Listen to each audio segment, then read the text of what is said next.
If you're somebody who's been wanting to start a Turo and car sharing business, but you don't know how or where to start, this is going to be the perfect video for you. Because in this video, I'm not only going to be breaking down how I grew my own Turo and car sharing fleet to 22 cars over the last few years, but I'm also going to be breaking down what I would do if I was somebody who was starting a fleet today in 2023 with little to no money to invest. So let's get started. Now, I got started with Turo back in 2017, and unfortunately for all of us, the car market is a very different place today than it was back then.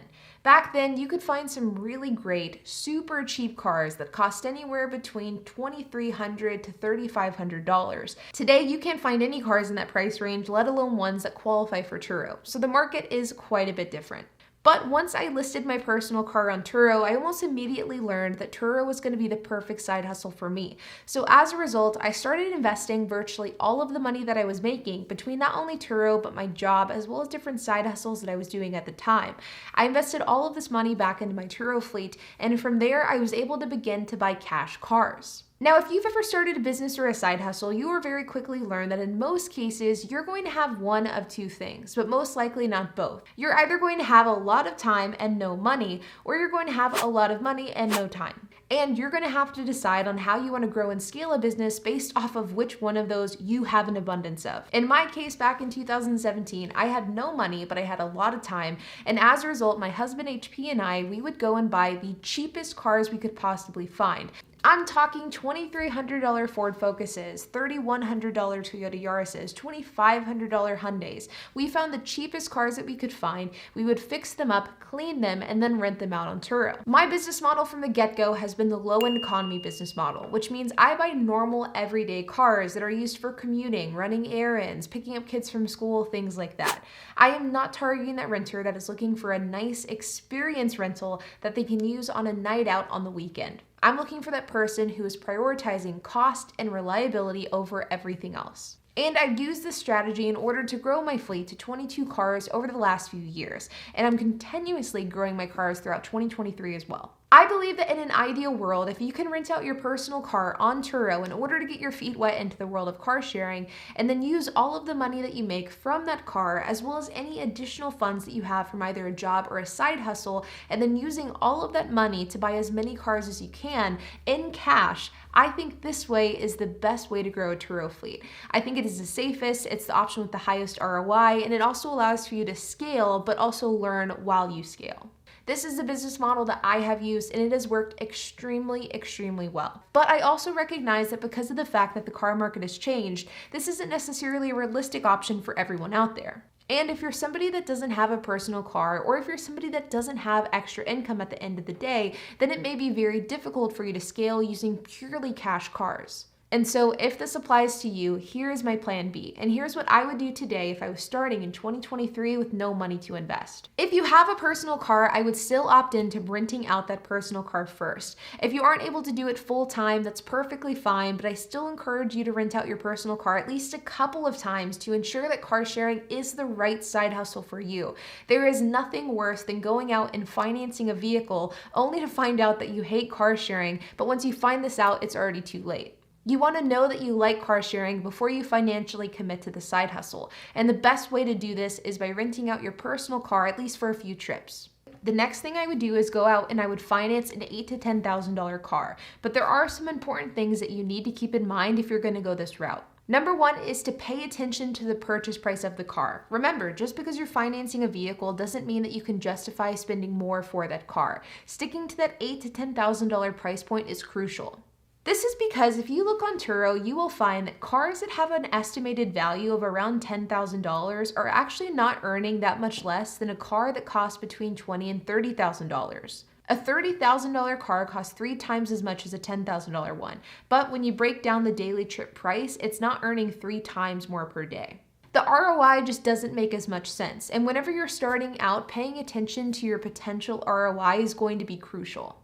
Pay attention to how much you're looking to buy a car for and how much that car can realistically make on Turo. Once you start breaking this down, I think you'd be surprised to find out just how many cars on Turo actually aren't worth buying. Additionally, is pay attention to the reputation of the car that you're buying and make sure to choose cars that have a reliable reputation. The first few cars that you buy are going to be incredibly important to your overall growth with your car sharing business. And if you have a car that is constantly needing expensive repairs, that is going to handicap your growth long term. Stay away from questionable cars like Ford Focuses, Ford Fiestas, or even Kias.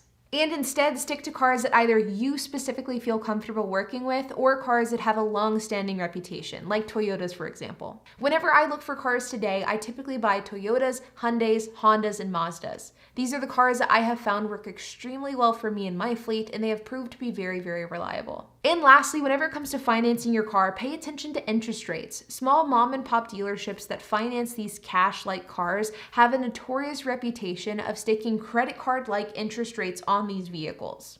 And I have seen absolutely insane rates on these used cars that can sometimes be upwards of 20 to 25%. The average interest rate for a used car is right about 5 to 7% in today's current market, maybe a bit higher for an older car, maybe a bit lower if you have great credit. Don't get screwed with interest rate. Make sure that you're getting something competitive, and if not, pass on that deal and move on to the next one. And of course, make sure that it also checks all the boxes that you need checked in order to have a successful vehicle. Things like a clean Carfax, no rollback mileage, that you're buying the car for below market value, and that the ROI makes sense. You want to buy a car that checks all of your boxes, not just a few of them.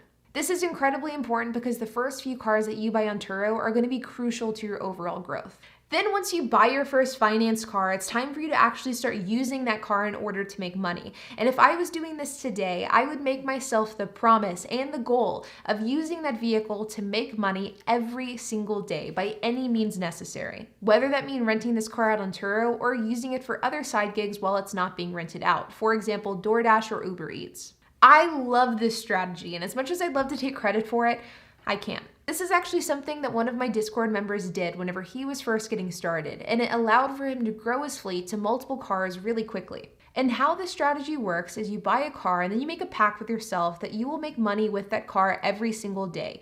Ideally, your car would be rented out on Turo, but if one day it goes unrented, you make the goal of using that car to make money elsewhere. For example, using it to deliver for Uber Eats or DoorDash. So set a personal goal with yourself that you will make a certain amount of money every single day with your cars, whether that be through Turo or some other means. After all of your expenses are paid for, so things like gas, insurance, your monthly car payment, you would simply set aside the money that's profit, and then you would use that money to then go and finance another car. I would then rinse and repeat this exact strategy until I had no more than 3 financed $10,000 cars. I believe that having more than 3 finance cars is a little bit too much for my comfort, and I think it exposes you to more risks that really should be avoided. But if you have 3 financed $10,000 cars, that equates to one $30,000 car, and I view it as a much safer route than going any further than that. Once I hit 3 finance cars, I would simply put aside all of the cash that I was making in order to buy some cars in cash.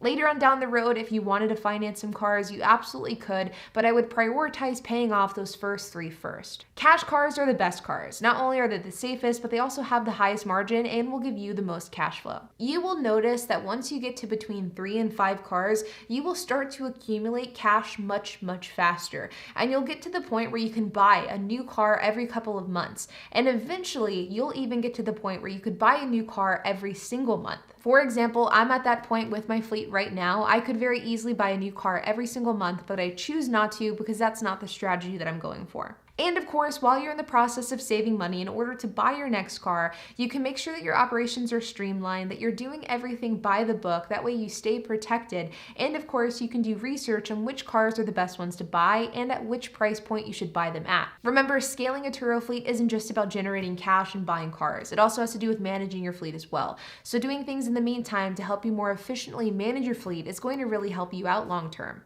But with that being said, you guys, I hope that you enjoyed this video. If you have any questions, comments, if you have anything to add, I would love to hear it. So make sure to leave a comment down below. And while you guys are at it, make sure to hit the like button, hit that subscribe button, and hit the notification bell. And I will see you guys in the next video.